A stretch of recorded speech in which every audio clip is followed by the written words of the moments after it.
2025年5月6日，统计局公布了财新的 PMI 数据。这个数据是服务业的，说白了就是给服务业老板们每月打分的一个成绩单。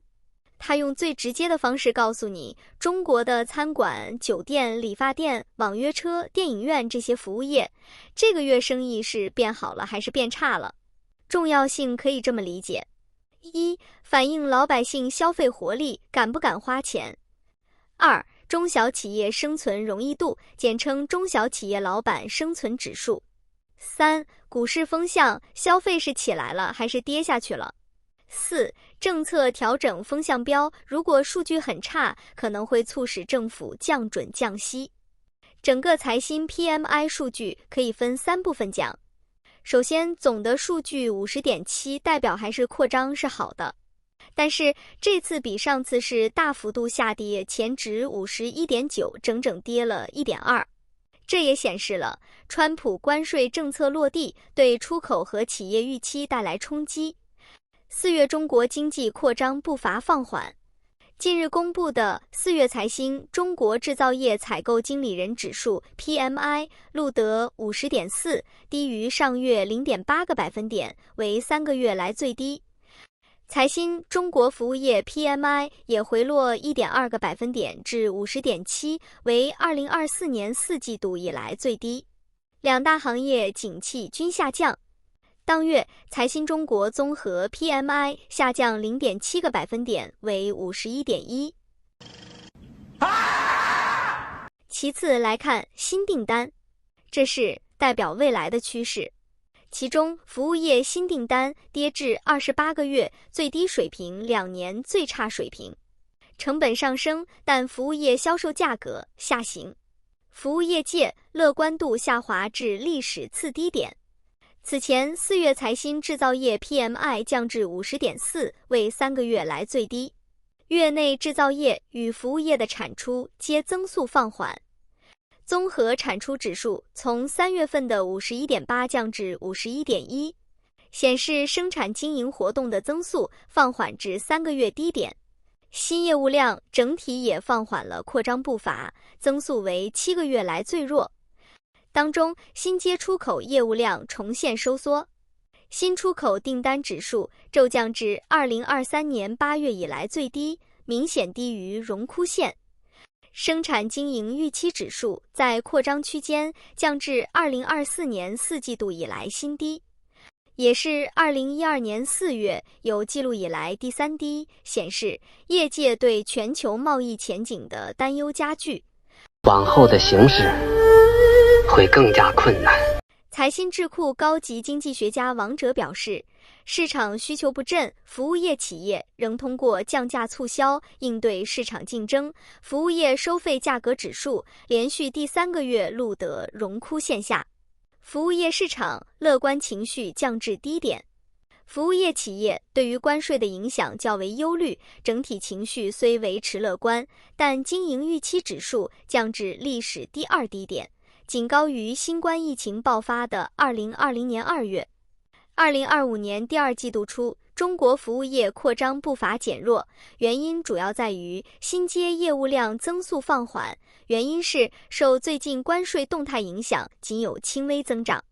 企业乐观度下滑至2020年2月后的最低点，用工数量继续下降。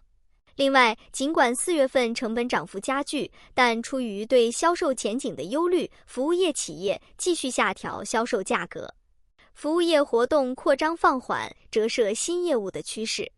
据反映，4月份关税屡变，货贸受扰，给部分服务业企业带来负面影响，导致新接业务总量的增速降至28个月来最低点。新增出口业务量仅有轻微增长，部分企业反映外需改善，主要是得益于旅游业增长。我知道你有理，但我们先不讲道理。我知道你很急，但是你先别急。由于担心贸易政策变化带来的负面冲击，4月份服务业界信心度走低，企业乐观度降至调查数据的历史次低点。数据调查开始于2005年11月。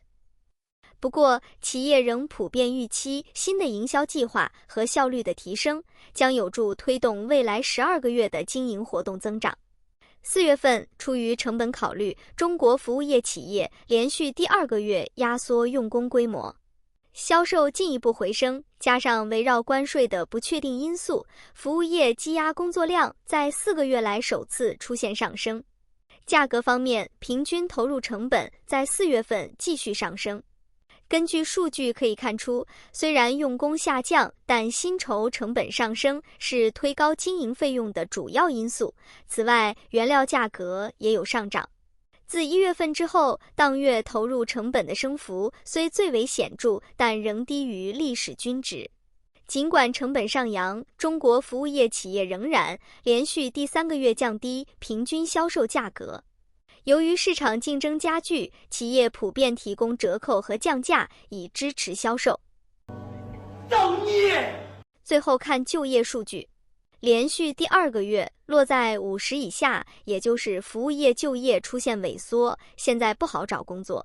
有工作的现在会感觉到压力，有失业的可能。用一个字就是卷。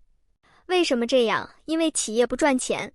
价格指数连续3个月出现下跌，一句话，通过降价来获得市场。企业家经营预期指数跌到历史第2低，企业家普遍感受到压力。财新服务业 PMI 就像给中国经济的烟火气打分，分数高，街头巷尾就热热闹闹，小老板们就笑呵呵；分数低，就会发现街上铺面关门，打工人找工作难。普通人看它就知道是该抓紧存钱，还是能放心消费；国家看它就知道是不是该救市了。在2025年的中国，普通人就像时代洪流中的一粒沙，看似微不足道，却承受着宏观数据的每一丝震颤。财新 PMI 的数字跌了 1.2， 落在餐馆服务员的身上是订单减少，工资被压。落在网约车司机的肩头是客单量减少，收入缩水；落在小店老板的心里是房租不减，顾客流失的沉重叹息。时代的一粒沙轻轻飘落，却能压得普通人喘不过气。这粒沙叫生存。感谢观看今天的视频，欢迎留言你的看法，也别忘了点赞关注，我们下期再见。